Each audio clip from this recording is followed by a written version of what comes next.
깨어 있으라 라는 제목으로 하나님의 말씀 증거하도록 하겠습니다.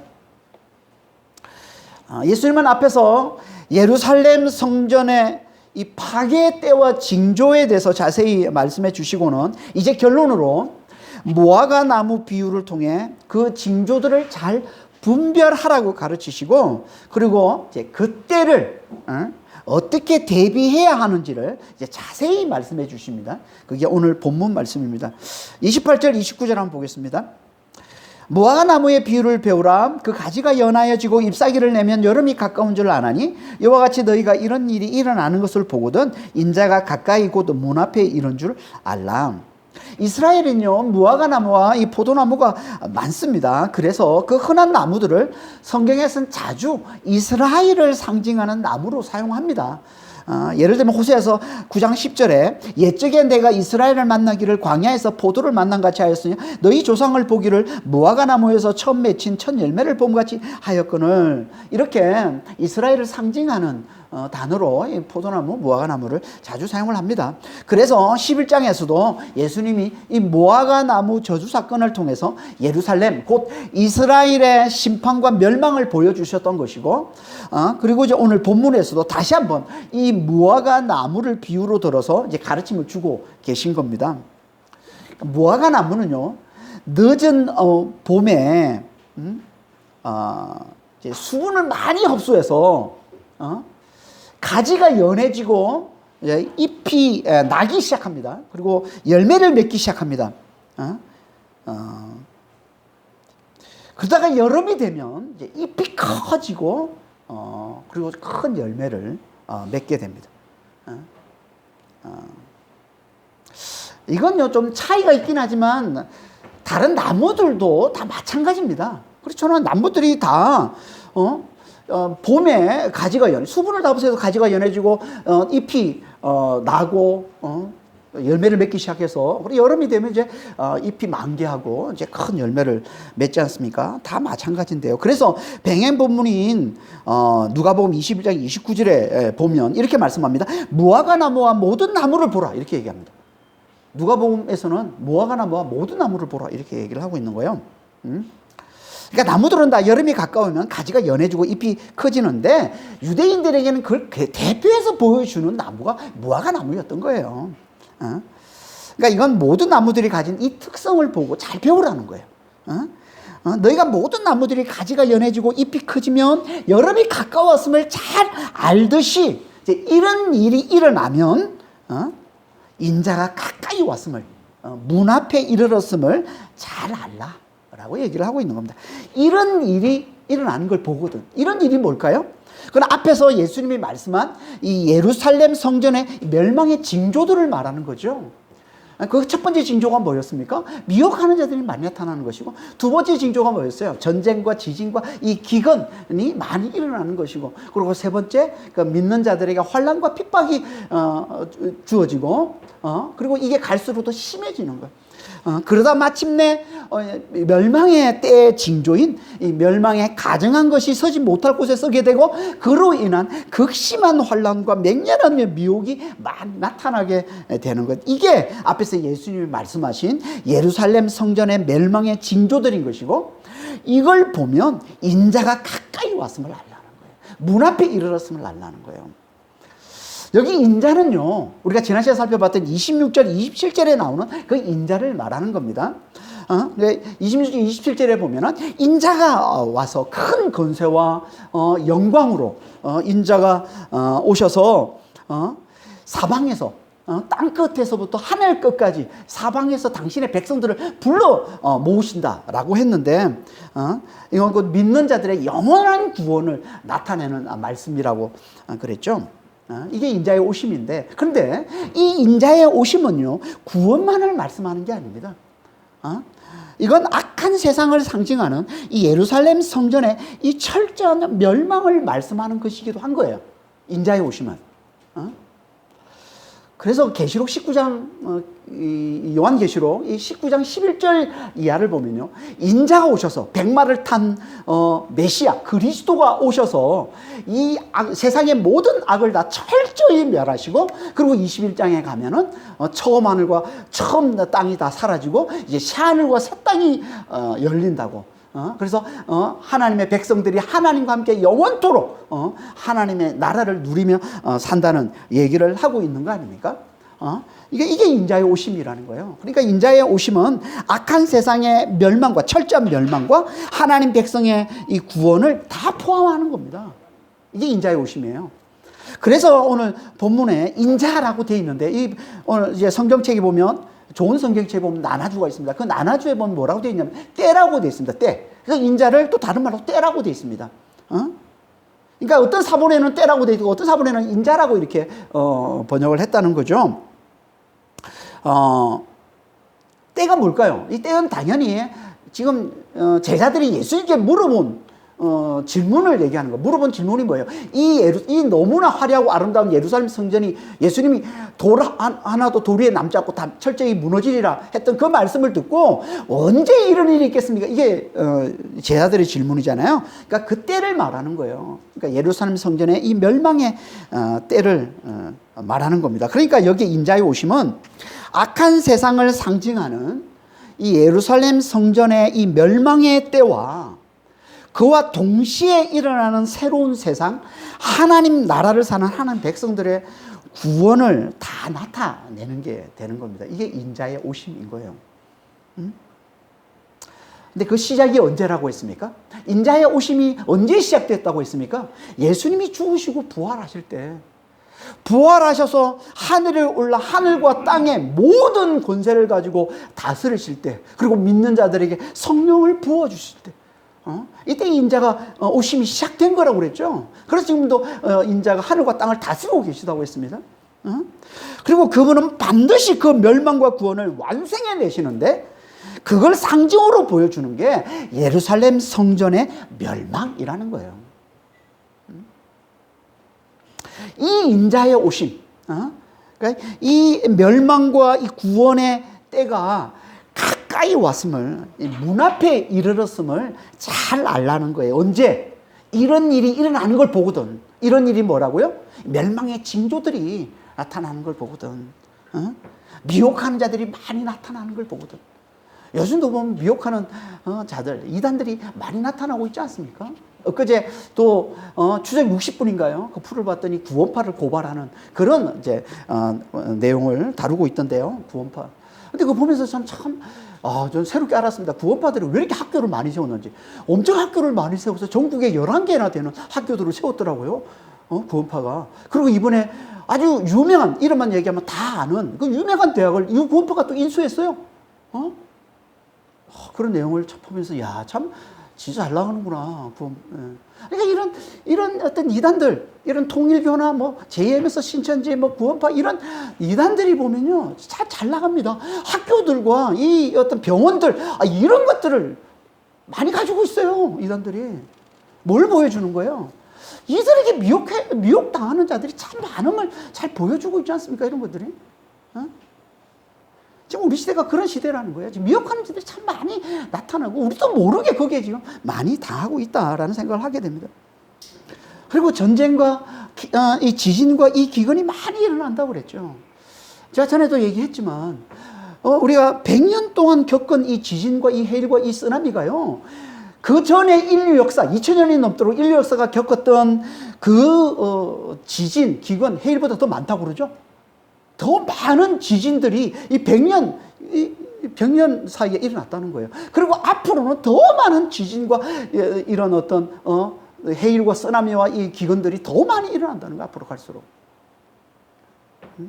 이게 멸망의 징조라는 거예요. 그리고 또 믿는 자들에게 환난과 핍박이 많이 나타나고, 갈수록 믿는 자들이 더 극심한 환난과 핍박을 받게 되는 거예요. 지금도 많은 선교사들이 참 환난과 핍박을 많이 당하고 있죠. 선교사가 아니라도 우리도 우리 삶 가운데 복음 때문에 믿음 때문에 이런저런 환난과 핍박들이 참 많이 우리가 받고 있지 않습니까? 고난을 많이 당하고 있지 않습니까? 이런 일이 더 많이 일어나게 될 거라는 거예요. 이게 멸망의 징조라는 거예요. 그러니까 이런 징조들, 이런 징조들이 보이는, 더 많이 보이고 할 때 이게 뭐라고요? 이게 인자의 오심이 가까이 왔음을 나타내는 징조라는 걸 잘 알라는 거예요. 이걸 보고 좀 잘 분별하라는 거예요. 이걸 보고. 그러니까 우린 정말 시대를 잘 분별해야 됩니다. 시대를 잘 분별해야 돼요. 잘 들여다보면 정말 멸망의 징조들이 보입니다. 미혹한 일이 진짜 많이 나타나고 있고, 전쟁과 지진과 기근과 같은 이런 자연재해 문제들, 이런 것들이 더 많이 일어나고 있고, 믿는 자들이 세상으로부터 더 많이 환난과 핍박을 당하는 모습들이 더 많이 나타나고 있습니다. 이건 잘 분별해야죠. 그래서 이런 징조들이 보일 때 멸망과 구원의 때 인자의 오심이 가까이 왔음을 잘 알고 그 미혹에, 그 환난에 넘어지지 않도록 주의하는 자가 되라는 거예요. 자신을 잘 살펴서 믿음과 이 사랑과 이 소망 안에 잘 거하는 자가 되고, 그리고 산으로 빨리 도망치는 자, 하나님 안에 굳게 잘 붙드는 자가 되라는 겁니다. 왜요? 왜 그래야 됩니까? 왜냐하면 이 일은 반드시 일어날 것이기 때문에.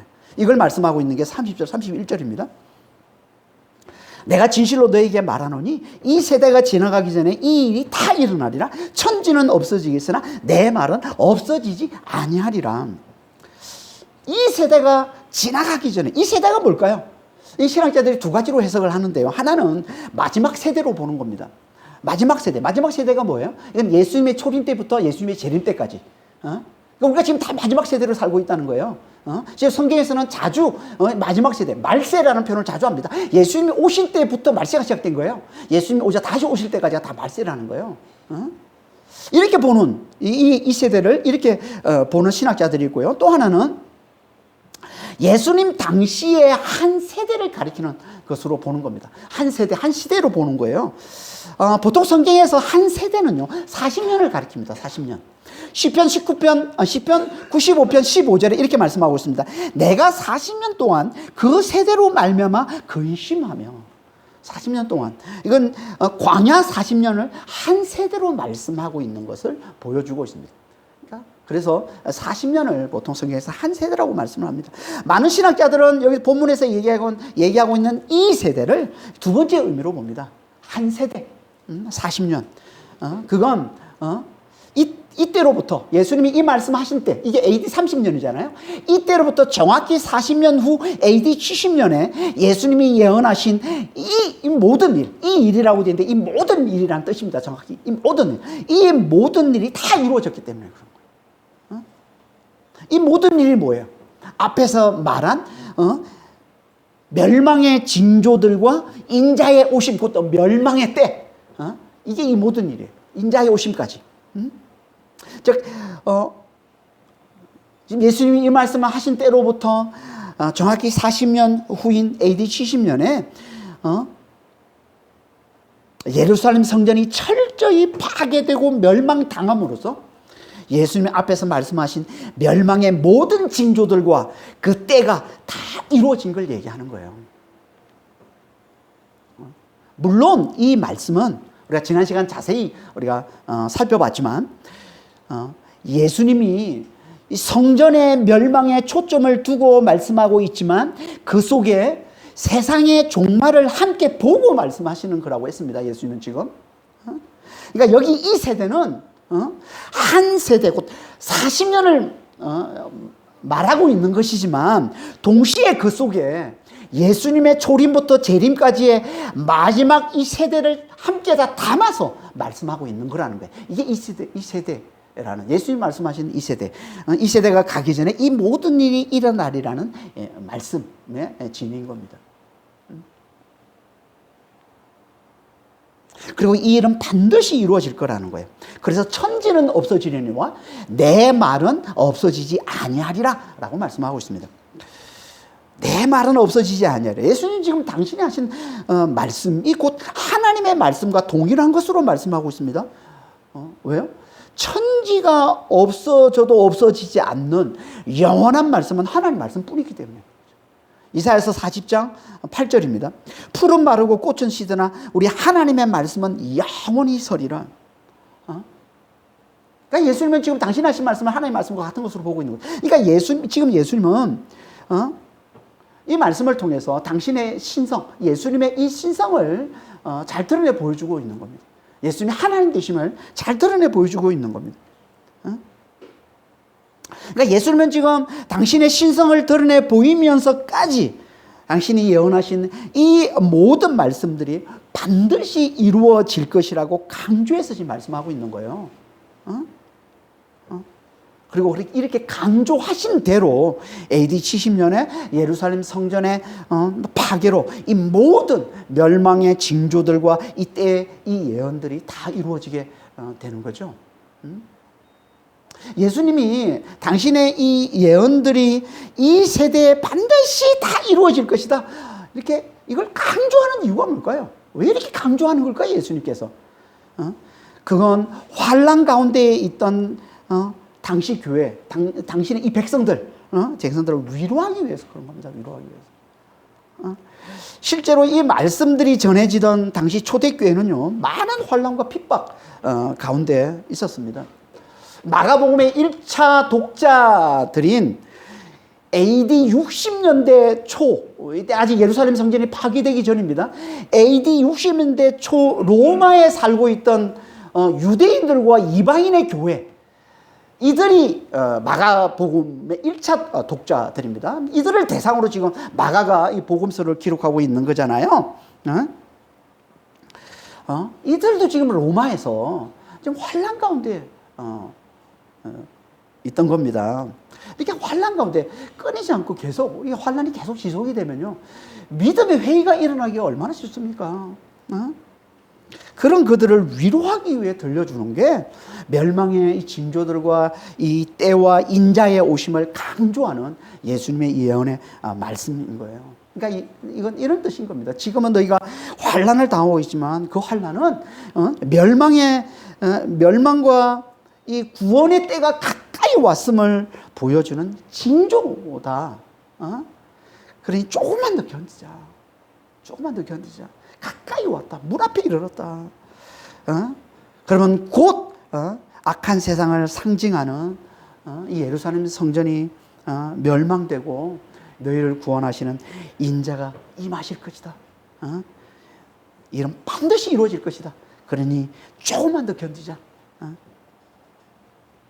이렇게 교회를 위로하기 위해 예수님께서 하신 말씀, 이게 종말의 이 예언을 강조해서 말씀하시는 거라는 거예요. 지금도 마찬가지입니다.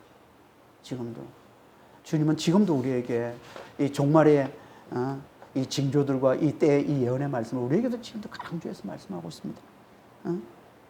세상의 종말, 곧 인자의 오심을 기다리면서 환난을 지나고 있는 우리들이잖아요, 다. 이 말씀을 잘 듣고 지금 이 징조들이 많이 나타나고, 환난, 이 종말의 징조들, 인자의 오심의 징조들이 지금 세상에 많이 나타나고 있는 이것들을 잘 보고 잘 분별해서 잘 견디는 자가 되기를 원하는 거예요. 잘 견디는 자, 가까이 왔음을 알고, 인자의 오심이 가까이 왔음을 알고, 종말이 가까이 왔음을 알고, 이 환난들을 조금만 더 잘 견디는 자가 되기를 원하는 겁니다. 그러니까 지금 우리 삶에 두르고 있는 이런 어떤 어려움들, 고난들, 환난들, 이런 것들이 정말 곧 인자의 오심의 징조임을 잘 알고 성령을 의지해서 끝까지 잘 견디는 자가 되시길 바랍니다. 반드시 인자가 오십니다. 반드시 세상에 종말이 옵니다. 반드시 인자 오셔서 우리를 구원해 주십니다. 그때까지 성령을 의지해서 잘 견디는 여러분 되시길 바랍니다. 그러면 우리가 어떻게 해야 될까요? 우리가 할 건 하나밖에 없어요. 주의하고 깨어있는 겁니다. 깨어있는 겁니다. 그래서 앞에서 주의하라는 말을 그렇게 3번씩이나 강조했다고 그랬죠? 앞에서. 근데 오늘 오늘 본문에서는 좀 더 적극적인 표현은 이 깨어있으라는 이 말씀을 매번 반복해서 말씀하고 있습니다. 대단히 강조해서 얘기하고 있습니다. 앞에서는 주의하라 3번 반복해서 얘기하고, 이제 오늘 본문에서는 깨어있으라고 4번이나 반복해서 대단히 강조해서 말씀을 하고 있습니다. 그러니까 깨어있는 게 얼마나 중요한지 잘 깨달으시길 바랍니다. 이게 32절 이하의 말씀이에요. 32절, 33절 한번 보겠습니다. 그러나 그날과 그때는 아무도 모르나니 하늘에 있는 천사들도 아들도 모르고 아버지만 아시느니라. 주의하라, 깨어있으라. 그때가 언제인지 알지 못함이라. 그날과 그때는 아무도 모른다. 그날과 그때. 그 날이라는 표현은 이 구약적 표현인데요. 구약적에 하나님께서 개입하시는 결정적인 때를 이제 그날로 표현을 하고요. 이 그때는 사건이 일어난 정확한 시점을 말하는 겁니다. 그러니까 이 그날과 그때는 정확한 이 예루살렘 성전의 멸망의 때, 다시 말해서 정확한 인자의 오심의 이 시점, 이건 아무도 모른다는 거예요. 이건 천사도 모르고 아들도 모르고 오직 아버지만 아신다는 겁니다. 아들도 모른다. 앞에 31절에선 천지는 없어지니와 내가 한 말은 없어지지 아니하리라. 예수님의 신성을 강조했다면 이 말, 아들도 모르고 아버지만 안다는 이 말은요, 예수님의 인성을 강조하고 있는 겁니다. 예수님의 인성. 예수님이 이 땅에서 아버지께 순종하는 삶을 사시는 종이자 아들의 역할, 이걸 강조하고 있는 말씀이 아들도 모른다는 이 말씀이에요. 그러니까 예수님은 신성, 곧 하나님이 되시고 또 사람이 되시는 분입니다. 그러니까 예수님은 그 안에 하나님이 계셔서 하나님의 하시는 일을 다 아시고 다 행하시는 분. 이게 예수님의 하나님 되심, 예수님의 신성이라는 것이고, 또한 그분은 이 땅에서 하나님의 종이요 아들로서 아버지께 철저히 순종하는 분이시라는 거예요. 이게 예수님의 사람된 예수님의 인성이라는 겁니다.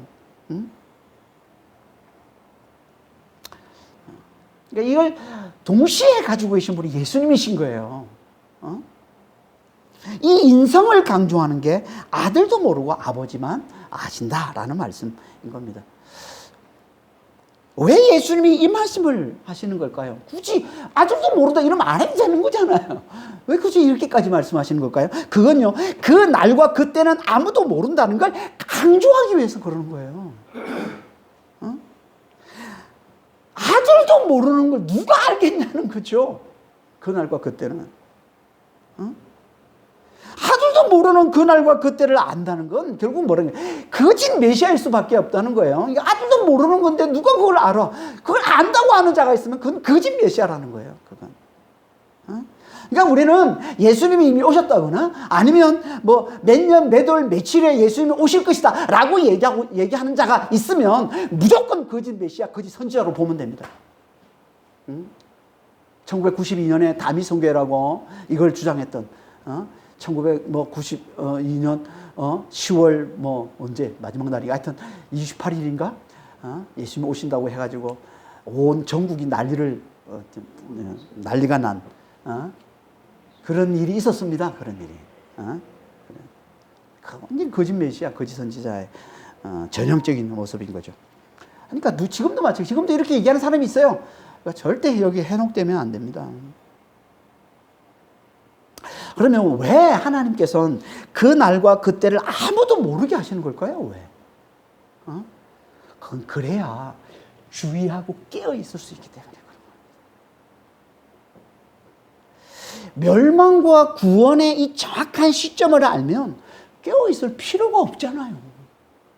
그렇잖아요. 자기 마음대로 살다가 그때 맞춰가지고 자기 게임 척하면 되잖아요, 다. 그럴 수만 있으면 우리는 다 그러려고 하지 않습니까? 그래서 우리는 다 예수님 우편 강도를 부러워하는 거예요. 여러분 옆에서 예수님 우편 강도 부럽지 않습니까? 아니 자기 마음대로 살다가 죽기 직전에 예수 믿고서 구원받은 횡재한 우편 강도 얼마나 부럽습니까? 자기 마음대로. 그러니까 그 부럽다는 얘기는 우리도 다 그러고 싶은 마음이 있다는 거예요. 내 마음대로 살다가 그냥 죽기 직전에 예수 믿고 구원받으면 좋겠다는 그런 마음이 이게 죄의 영향 아래에 있는 모든 인간들의 마음인 거예요. 그러니까 우리도 이거 정확한 시점을 알잖아요. 그러면 그렇게 살 수밖에 없어. 이렇게 그냥 자기 마음대로 살다가 그때 딱 돼가지고 그냥 정신 차린 척, 깬 척 해서 구원받으려고 하는. 근데 오늘 말씀에서 뭐라고 얘기하면 그럴 수 없다는 거예요. 그럴 수 없다는 거예요. 왜? 그날과 그때는 아무도 모르기 때문에. 다시 말해서 언제 멸망이 들이닥칠지 아무도 모른다는 거예요. 그러니까 우리가 구원에 이르려면, 멸망을 피하고 구원에 이르려면 깨어있을 수밖에 없다는 거예요. 그럼 구체적으로 깨어있다는 게 뭘까요? 깨어있다는 게. 진짜 뭐 밤에 잠을 안 자고 낮에 깨어있는, 육체의 깨어있음을 말하는 걸까요? 아니, 그런 말이 아닙니다. 깨어있으면. 오늘 깨어있음이 뭔지를 정확하게 아시길 바랍니다. 깨어있음이 뭔지 구체적으로 우리에게 말씀을 주고 있는 말씀이 34절 35절입니다. 34절 35절 보겠습니다. 가령 사람이 집을 떠나 타국으로 갈 때 그 종들에게 권한을 주어 각각 사무를 맡기며, 사무란 단어는 일입니다. 그냥 일을 맡기는 거예요. 종들에게 각각 일을 맡기며 문지기에게 깨어있으라 명함과 같으니, 그러므로 깨어있으라. 집주인이 언제 올는지, 혹 저물 때 일는지, 밤중에 일는지, 다구울 때 일는지, 새벽에 일는지 너희가 알지 못하니라. 여기 집주인이 집을 떠나 타국에 가는 것, 이게 뭘 비유하는 걸까요? 예수님이 죽으시고 부활하셔서 하늘로 가시는 걸 비유하고는 거죠, 이건 지금. 그리고 종들에게 권한을 주고 일을 맡겼다는 건 뭘 비유하는 걸까요? 그건 제자들에게 예수님의 집, 하나님의 집, 뭐예요? 교회죠. 교회를 섬기는 일을 맡긴 걸 비유하는 겁니다. 제자들에게 교회를 섬기는 일을 맡긴 걸 비유하는 거예요. 여러분, 교회를 섬기는 일은요, 제자들이 하는 겁니다. 제자들, 곧 성도가 하는 겁니다. 성도. 에베소서 4장 12절입니다. 이는 성도를 온전하게 하여 봉사의 일을 하게 하며 그리스도의 몸을 세우려 하심이라. 이 말씀은 무슨 말씀이냐면 이런 말씀이에요. 이 앞에 11절에, 에베소 4장 11절에 보면 하나님께서 교회에 사도도 세우고 선지자도 세우고 목사도 세웠는데, 이들을 세운 이 목적이 뭐냐 하면 성도를 온전하게 해서 봉사의 일을 하게 하도록 하기 위해서. 뭘 얘기하는 겁니까? 그러니까 목사는 성도들이 봉사 일을 잘하도록 준비시키는 일을 하는 것이고, 실제로 봉사의 일, 이 섬김이라고 그러는데, 이게 이 섬기는 일을 하는 건 누구라는 거예요? 성도라는 겁니다. 성도. 섬기는 일, 봉사하는 일, 이렇게 섬기는 일을 하는 성도를 뭐라고 불러요? 그걸 집사라고 하는 거예요. 이 섬긴다는 이 단어가 디아코니아고, 그래서 집사가 디코니, 디아코노스, 이게 집사란 말이에요. 디아코니아 이 섬김이고, 이 섬기는 일을 하는 자가 집사인 거예요. 그래서 섬기는 일을.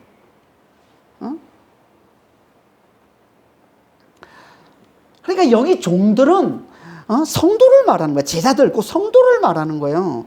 그리고 그 종들을 대표하는 자가 문지기입니다. 문지기. 그럼 문지기는요, 주인의 집 열쇠를 맡아 관리하는 자를 말하는 거예요. 문지기는. 그러면서 다른 종들을 감독하고 도둑이 들지 않게 지키는 자, 이게 문지기인 거예요. 그러니까 이게 보면 종들을 대표하는 문지에게 명령했다고 하는 거죠. 그럼 문지에게 명령했다는 말은 그건 무슨 말이에요? 모든 종들에게 명령했다는 말씀인 거잖아요. 그 명령이 뭐라고요? 깨어있으라. 깨어있으라.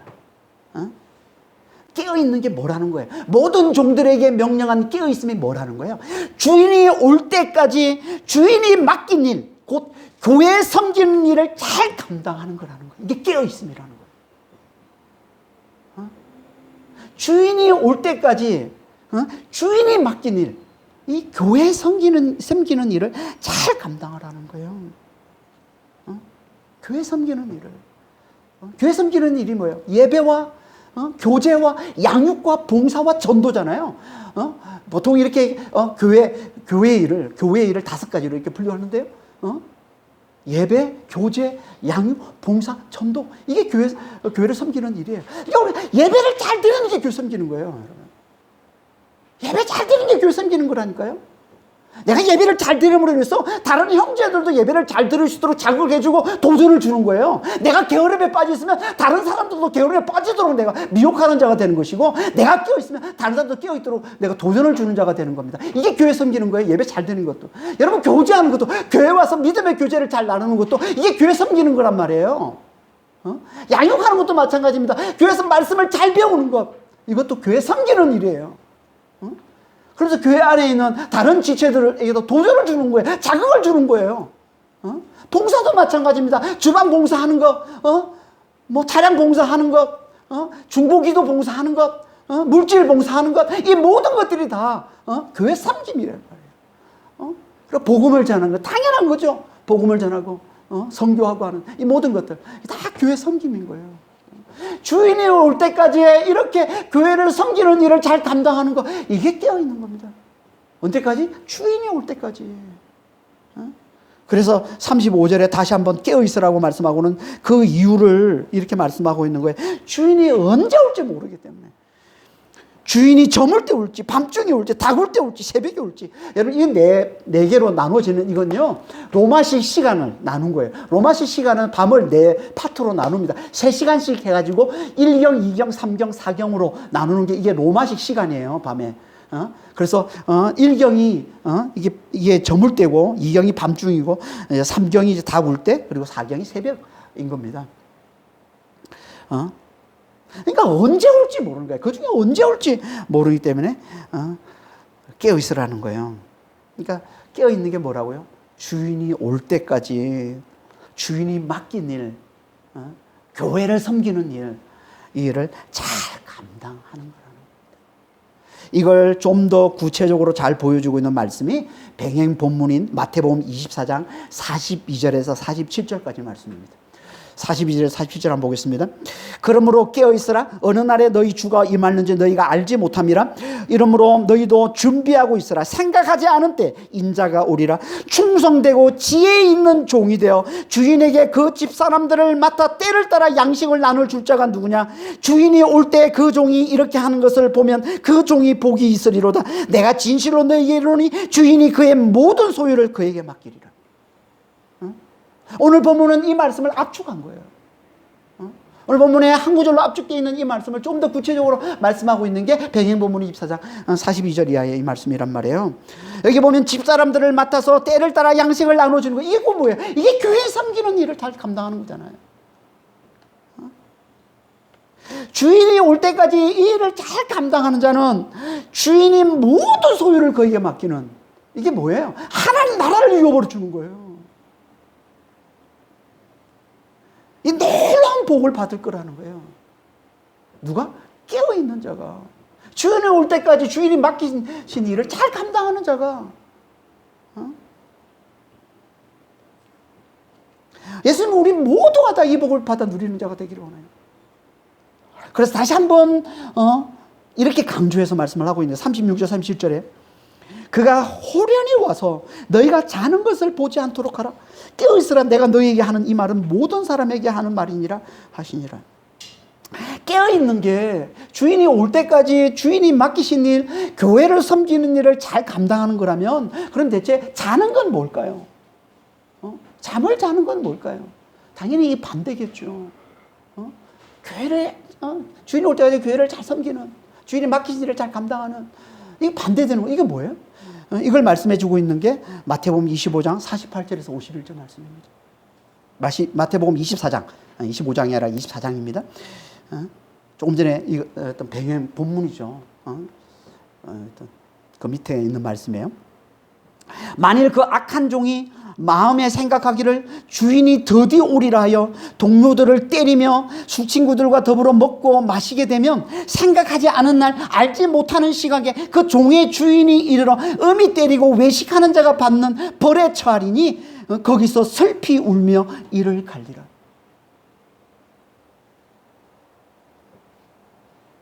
주인이 더디 오리라 생각했다는 건요, 주인이 오랫동안 오지 않을 거라고 생각했다는 거예요. 주인이 안 온다고 생각했다는 거예요.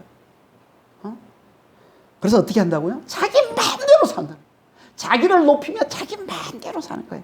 그걸 뭐라고 표현하고 있어요? 동료들을 때리고 술 친구들과 어울려 지내는 거예요. 동료들과 때리고, 동료들이 뭐예요? 그러니까 교회 안에선 자기 힘을 과시하면서 다른 연약한 종들, 아까 문지기하고 다른 종, 문지기가 다른 종들을 감독하는 종이라고 그랬잖아요. 그러니까 다른 종들, 자기보다 연약한, 자기보다 낮은 그런 연약한 종들을 위에 굴리면서 그들의 작은 잘못에도 용서할 줄 모르고 때리고 학대하고 핍박하는 거예요. 이걸 동료들을 때리는 거라고 얘기해요. 그러니까 율법에 사로잡혀가지고 외식적인 거죠, 대단히. 외식적으로 율법에 사로잡혀서 조금만 잘못해도 엄하게 꾸짖는 그런 일을 하는 거예요. 자기를 높이는. 그러면서 교회 밖에서는 술 친구들과 어울려서 육신의 쾌락을 추구하면서 방탕하게 사는 거예요. 방탕하게.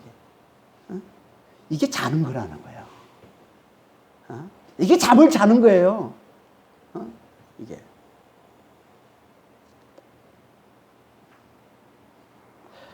그러면 어떻게 된다고요? 생각하지 않은 때 주인이 오셔서 그들을 다 외식하는 자들로 여기고 철저히 심판하고 멸하시고. 외식이 예수님 우리 앞에서 자세히 살펴보지 않았습니까? 예루살렘을 왜 그렇게 철저히 예수님께서 심판하고 멸망당할 거라고 말씀하신다고요? 외식 때문에. 외식하는 자들로 여기고 철저히 심판하고 멸하실 거라는 거예요. 그러니까 너희는 절대 이런 일을 당하지 않도록 하라는 거예요. 그러면 어떻게 된다고요? 깨어있어요. 깨어있어요. 그리고 이건 너희에게만 해당되는 게 아니라 모든 사람들에게 다 해당돼요. 모든 사람들. 여기 너희가 누굴까요? 여기서 말하는 너희는 지금 예수님께 나와서 질문하고 있는 그들이 누구예요? 제자들이, 12제자들. 12제자들이 너희인 것이고, 그러니까 이 말은, 깨어있으라는 이 말씀은 그 12제자들에게만 해당되는 게 아니라 그들이 복음을 전해서 변화됐고 예수를 믿을 하나님의 모든 백성들, 그러니까 우리까지, 우리에게도 해당되는 말씀이라는 거죠. 그러니까 우리 깨어있어야 복이 있다는 거예요. 깨어서 주님이 맡기신 일, 교회 섬기는 일을 잘 감당해야 복이 있다는 거예요. 그러자고 깨어있지 못하면, 잠을 자고 있으면, 동료들을 때리고 동료들을 핍박하고 그리고 술 친구들을 올려서 방탕하게 살면 철저히 멸망당하는 화를 당하게 될 거라는 겁니다. 이게 깨어있음과 잠자는 거예요. 그런데 교회를 섬기는 이 깨어있음을 잘 하려면 어떻게 해야 될까요? 그러니까 교회를 섬기는 이 깨어있음이 그냥 내가 하겠다고 해서 되는 게 아니잖아요. 이제부터 내가 깨어있어야 복 받는다고 그랬으니까 내가 이제부터 교회를 잘 섬겨야지 한다고 해서 잘 섬겨지는 게 아니잖아요. 이 교회를 섬기는 이 깨어있음을 잘하려면 뭐가 선행되어야 될까요? 먼저 개인적인 깨어있음이 있어야 됩니다. 개인적인 깨어있는 삶을 잘 살아야 된다는 겁니다. 여러분, 개인적으로 잘 깨어있는 자가 공동체 안에서도 잘 깨어있는 자가 되는 거예요. 개인적으로 깨어있는 게 뭘까요? 그걸 말씀해주고 있는 본문이 데살로니가 전서 5장 말씀입니다. 데살로니가 전서 5장. 데살로니가 전서 5장은요, 크게 두 파트로 나누는데 1절부터 11절까지는 개인적인 깨어있음에 대해서 말씀하고 있고요. 12절 이하는요, 교회의 깨어있음에 대해서 얘기합니다. 교회의 깨어있음을 어떻게 말씀하고 있냐면, 말씀과 성령의 인도함을 잘 받아서 예배를 잘 드리고 영적 리더를 존중하고 교회의 연약한 지체들을 잘 돕고 잘 세워주는 거예요. 이게 교회의 깨어있음이라고 말씀하고는, 그러면 주의 재림 때, 주님이 다시 오실 때 영과 혼과 몸이 흠없이 보존되는 온전한 구원을 얻게 될 것이다, 이렇게 말씀하고 있어요. 이게 데살로니가전서 5장 12절 이하의 말씀이에요. 그런데 그러려면 먼저 선행돼야 될 게 있다는 거예요. 그게 1절에서 11절까지 말씀하고 있는 개인적인 깨어있음이라는 겁니다. 데살로니가전서 1절에서 11절까지 말씀하고 있는 그 개인적인 깨어있음의 그 핵심을 6절에서 10절에서 잘 말씀하고 있는데 이렇게 말씀하고 있습니다. 그러므로 우리는 다른 이들과 같이 자지 말고 오직 깨어 정신을 차릴지라. 자는 자들은 밤에 자고 취하는 자들은 밤에 취하되 우리는 낮에 속하였으니 정신을 차리고 믿음과 사랑의 호심경을 붙이고 구원의 소망의 투구를 쓰자. 하나님이 우리를 세우시면 노하심에 이르게 하심이 아니요 오직 우리 주 예수 그리스도로 말미암아 구원을 받게 하심이라. 예수께서 우리를 위해서 죽으사 우리로 하여금 자기와 함께 살게 하려 하셨느니라.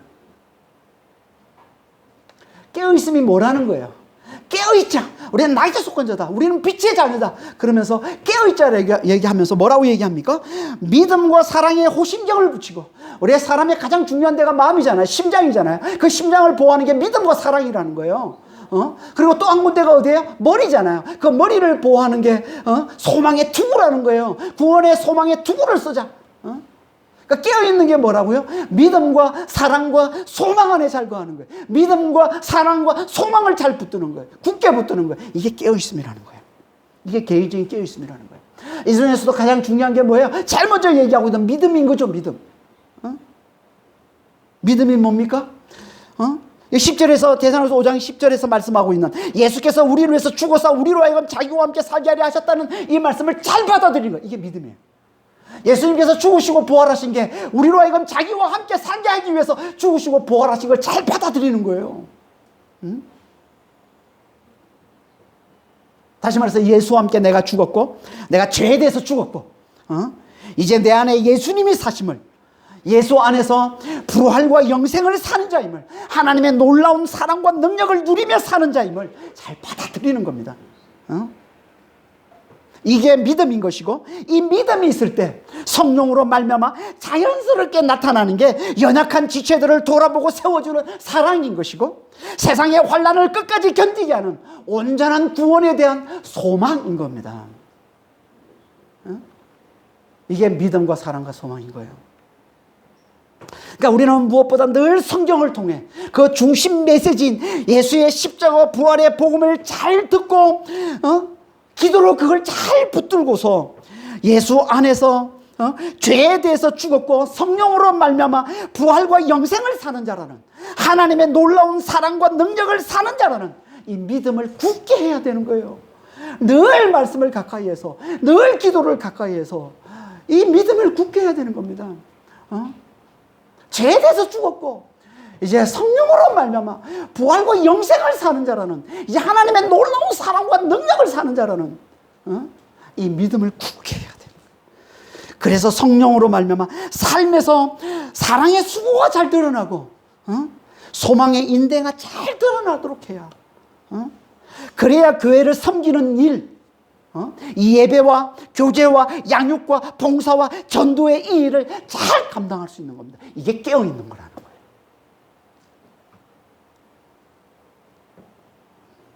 이렇게 깨어있는 자만이 반드시 임하는 인자의 오심, 악한 세상의 이 멸망과 하나님 나라의 백성들의 이 구원, 이 인자의 오심으로 영원하고 온전한 구원에 들어가서 그 구원을 온전히 누리며 사는 자가 될 수 있다는 겁니다. 깨어있는 자 말이에요. 그러니까 우리는 정말 깨어있는 자가 돼요. 믿음과 사랑과 소망 안에 잘 거하는 자가 됩니다. 말씀과 기도로, 기도와 말씀으로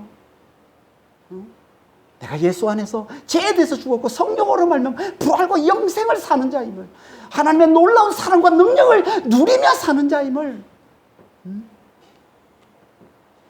잘 아는 이 믿음을 굳게 해서 정말 교회를 잘 섬기는 삶을 살아야 이게 깨어있는 것이고, 그럼 반드시 임하는 인자의 오심에, 인자에 오실 때 악한 세상을 멸하시고 하나님 백성들을 구원하실 그날 우리는 인자와 함께 영원하고 온전한 구원에 들어가서 영원토록 하나님 나라를 사는 그런 놀라운 복을 누리게 될 거라는 겁니다. 이 복을 잘 받아 누리시는, 깨어있음으로 이 복을 잘 받아 누리는 그런 믿음의 성도들이 다 되시길 예수님으로 축원합니다. 기도하겠습니다. 하나님 아버지, 주님의 말씀대로 무화과 나무를 보고 그 가지가 연해지고 잎이 나면 여름이 가까운 줄 알듯이 나무들을 볼 때마다 정말 봄에 가지가 연해지고 잎이 날 때 여름이 가깝구나 라는 걸 우리가 잘 알듯이 주님, 이 종말의 징조들을 볼 때 주님, 정말 인자가 오심이 가깝다는 것을 잘 깨닫는 저희들 될 수 있도록 주님 저희를 축복하여 주시옵소서. 늘 이 세상을 잘 분별해서 아버지 하나님, 이 종말의 징조들을 잘 알아보고 잘 분별하는 자가 되어서 정말 깨어있는 삶을 잘 살 수 있도록 저희를 축복하여 주시옵소서. 믿음과 사랑과 이 소망 안에 잘 거하는 자가 될 수 있도록. 그래서 아버지 하나님, 정말 교회를 섬기는 이 예배와 이 교제와 양육과 봉사와 이 전도의 일을 아버지 하나님 잘 감당하는 정말 이 깨어있는 삶을 잘 사는 자가 되어서 하나님께서 놀랍게 우리를 축복해 주시는, 하나님 나라를 이루어버려 주시는 아버지 하나님, 그 부활과 영생을 영원토록 누리며 사는 아버지 하나님, 그런 놀라운 복을 다 받아 누리는 주여 믿음의 성도들이 다 될 수 있도록 저희들을 축복해 주시고 주님 인도하여 주시옵소서. 감사하며 우리 주 예수 그리스도 이름으로 기도합니다. 아멘.